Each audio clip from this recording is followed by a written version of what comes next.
Yun, oh. Second day of discharging here in China. Yun, alas 6 ng umaga pero madilim pa rin.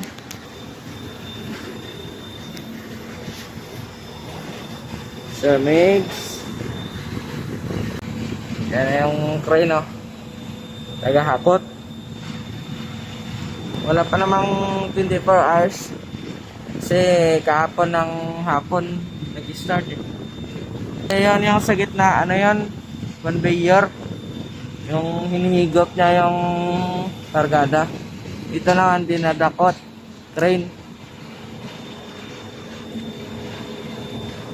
Yun, oh. Yun, nakangat na. Yun.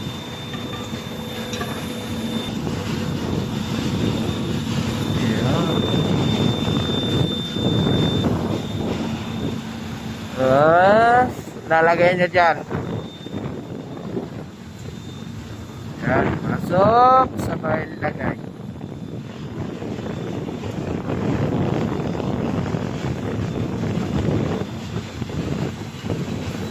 Yan, tapos babalik na naman yan.